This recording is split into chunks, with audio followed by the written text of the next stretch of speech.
Selamat datang di channel Ye Chen Ping Mania. Penguasa Istana Naga Langit bab 4311 sampai bab 4312. Terima kasih kepada semuanya yang sudah like dan subscribe. Semoga selalu diberikan kesehatan dan kesuksesan.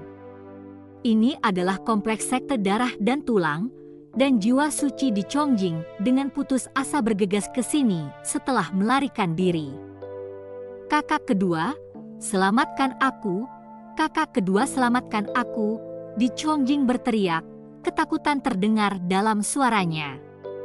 Dari dalam aula besar, seorang pria berjubah abu-abu dengan serangkaian tulang putih di dadanya berjalan keluar. Tulang putih di dada pria ini sebenarnya adalah satu kepala yang terlihat sangat mengerikan. Lelaki ini adalah kakak laki-laki kedua di Chongjing, Tan Rongkun, seorang yang kekejamannya berkali-kali lipat lebih tinggi dari Di Chongjing. Hanya saja ketika guru mereka belum meninggal, Tan Rongkun ini pandai sekali menyamar, sedemikian rupa sehingga Patriark Jiang tidak percaya kalau kakak laki-laki keduanya tega melakukan hal seperti itu. Kakak senior, apa yang terjadi? Kenapa kamu hanya memiliki sedikit jiwa suci yang tersisa? Di mana tubuh fisikmu? Bukankah aku sudah bilang padamu untuk pergi dan menghancurkan sekte iblis jiwa kakak ketiga? Bagaimana bisa jadi seperti ini? Tan Rongkun bertanya sambil menatap Di Chongjing dengan ekspresi terkejut. Saat dia berbicara, salah satu tengkorak di depan dada Tan Rongkun tiba-tiba memancarkan cahaya hijau yang menakutkan. Kakak senior kedua, aku gagal. Orang-orang yang kubawa bersamaku semuanya mati. Aku akhirnya menyerahkan tubuh fisikku agar bisa melarikan diri. Di Chongjing berkata dengan ngeri. Di Chongjing gemetar saat memikirkan metode Chen Ping dalam menghadapi dirinya sendiri. Bagaimana mungkin? Mungkinkah kakak ketiga bahkan lebih kuat darimu? Ini seharusnya tidak terjadi. Tan Rongkun bingung. Tidak. Awalnya aku ingin mengambilnya, tetapi sayang sekali kakak ketiga datang membantu. Seorang pemuda tak dikenal menolongnya.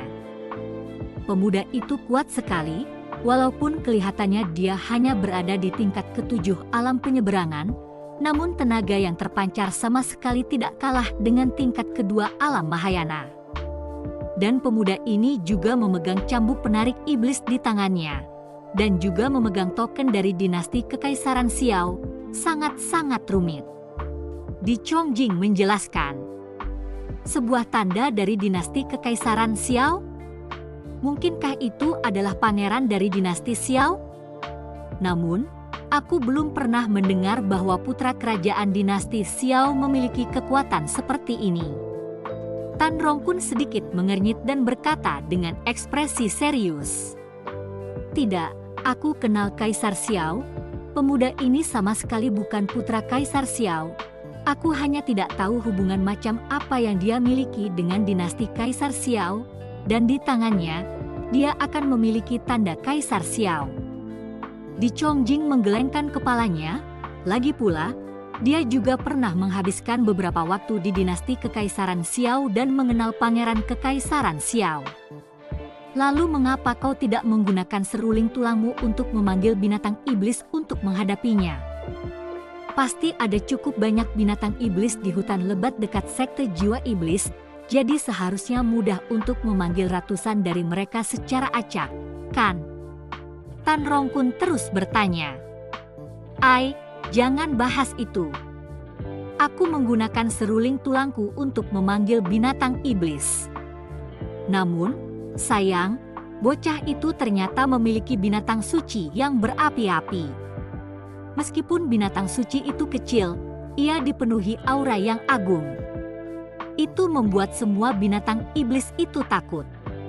Seruling tulangku juga dirampas. Kalau aku tidak pintar, aku khawatir wujud doaku sudah hancur sekarang. Di Chongjing berkata dengan jantung berdebar-debar. Aneh sekali. Belum pernah kudengar alam surgawi masih memiliki pemuda sekuat itu. Ada cambuk iblis di tangannya, dan sejenis binatang suci, alam transisi tingkat 7, namun dia bisa meledak dengan kekuatan yang tidak lebih lemah dari alam Mahayana tingkat 2. Kenapa aku merasa apa yang kamu katakan agak tidak realistis? Tan Rongkun tidak dapat mengerti bagaimana bisa ada pemuda seperti itu di alam surgawi. Dinasti Xiao dianggap sebagai kekuatan besar di alam surgawi, dan ada sumber daya yang tak terhitung jumlahnya di dinasti Xiao. Meski begitu, putra kerajaan dinasti Xiao tidak memiliki kemampuan semacam ini. Siapa lagi di alam surgawi yang mampu mengolah pemuda yang begitu kuat? Kakak kedua, aku benar-benar tidak berbohong padamu. Kalau aku berbohong, aku rela menanggung rasa sakit kesengsaraan surgawi 9 guntur. Melihat Tan Rongkun tidak begitu yakin, Di Chongjing buru-buru mengangkat tangannya dan mengumpat. Kakak keempat, kamu juga tidak perlu mengumpat, aku hanya mengatakannya dengan santai. Kamu teruskan saja dan bentuk tubuhmu, aku masih ada urusan yang harus diselesaikan. Saat aku kembali dari tugasku, aku akan mengikutimu ke sekte jiwa iblis untuk mencari keadilan.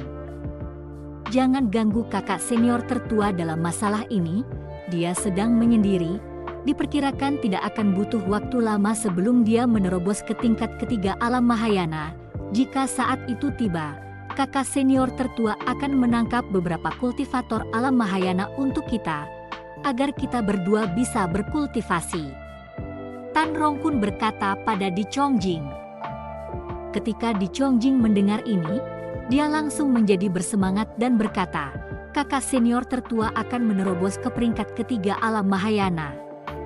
Itu benar-benar hebat, metode kultivasi yang diajarkan guru kepada kita benar-benar bagus, tingkat peningkatannya terlalu cepat. Jika kita dapat menggunakan darah dan tulang seorang kultivator alam Mahayana untuk berkultivasi, kecepatannya akan lebih cepat lagi. Aku tidak tahu apa yang akan dilakukan kakak kedua, tetap saja aku butuh bantuanmu untuk pergi sendiri. Apakah kamu tahu tentang MU King yang mengikuti kakak senior tertua untuk mempelajari seni bela diri? Tanya Tan Rongkun. Tentu saja aku tahu. Dia adalah putra dari keluarga MU. Tapi, dia mengikuti kakak tertua untuk mempelajari kekuatan iblis. Kekuatan iblis inilah yang membuatnya mencapai alam Mahayana di usia muda. Tapi, bukankah dia sudah pergi? Di Chongjing berkata. Benar sekali, dia sudah pergi, tapi dia punya janji untuk bertarung dengan seseorang.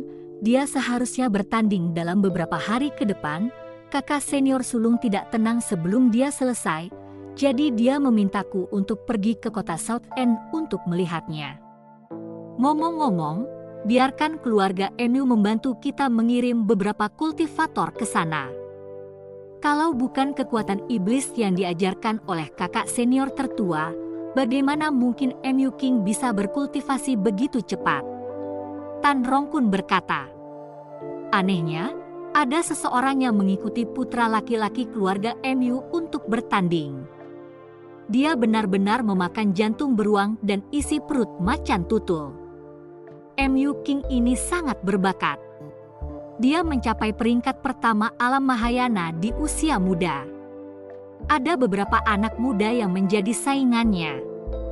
Di Chongjing tidak mengerti siapa yang begitu bodoh mengikuti MU King dalam perkelahian, tetapi tepat setelah dia selesai, dia teringat pada Chen Ping, lalu melanjutkan, tetapi anak yang aku temui hari ini, kekuatannya bahkan lebih kuat dari MU King itu. Aku hanya tidak tahu dari keluarga mana dia berasal. Melihat penampilan Di Chongjing, Tan Rongkun hanya mengira dirinya takut, jadi dia melambaikan tangannya dan berkata, kakak senior keempat, cepatlah pergi beristirahat sejenak, lalu biarkan seseorang membantumu membentuk kembali tubuh fisikmu. Untungnya, kita memiliki batu iblis surgawi di tangan kita. Tidak terlalu sulit untuk membentuk kembali jiwa ilahi dengan kekuatan seperti milikmu. Baiklah kalau begitu, kakak senior kedua hati-hati, aku akan pergi. Di Chongjing mengangguk, lalu berjalan ke aula utama, bersiap untuk membentuk kembali tubuh dagingnya. Dia bahkan tidak tahu bahwa orang yang mengikuti MU King dalam pertandingan tidak lain adalah Chen Ping yang hampir mengambil nyawanya hari ini. Tentu saja, Tan Rongkun juga tidak tahu, dan setelah menenangkan Di Chongjing, dia membawa dua muridnya untuk bergegas ke kota South End. Pada saat ini, Chen Ping mengikuti Ji Yun dalam balon udara dan perlahan mendarat di atas alun-alun di kota South End. Tepat setelah mendarat, ada orang dari paviliun Wantong yang datang. Lagi pula, semua balon udara di tempat ini dikendalikan oleh paviliun Wantong, dan sebagian besarnya adalah balon udara paviliun Wantong yang membawa orang ke sini. Saat Chen Ping turun dari balon udara, dia melihat bahwa orang yang datang menemuinya sebenarnya adalah Master Paviliun Qian dari Subpaviliun Paviliun Wantong di kota ujung selatan. Meskipun dia tidak begitu akrab dengan Master Paviliun Qian, dengan pengenalan dari tetua San dari Paviliun Wantong, Chen Ping dianggap kenal dengan Master Paviliun Qian.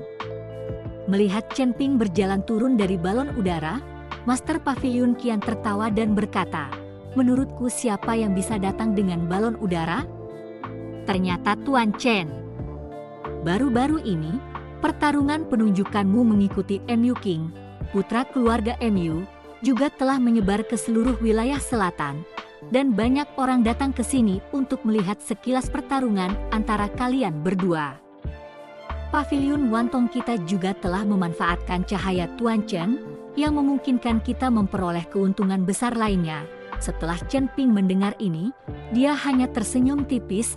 Dia tahu bahwa berita ini pasti sengaja disebarkan oleh Paviliun Wantong untuk menarik orang agar mendapatkan uang. Namun, ini juga merupakan sifat seorang pengusaha. Paviliun Wantong awalnya mengandalkan informasi untuk menghasilkan uang. Tuan Paviliun Qian, saya ingin bertanya, apakah ada permainan judi yang dibuka untuk kompetisi? Chen Ping bertanya. Tentu saja ada. Kalau sudah begini, bagaimana mungkin tidak ada biro taruhan? Kali ini Paviliun Wantong kita yang secara pribadi duduk di meja taruhan. Mungkinkah Tuan Chen juga ingin secara pribadi pergi dan bertaruh di sana? Tanya Master Paviliun Qian. Bersambung.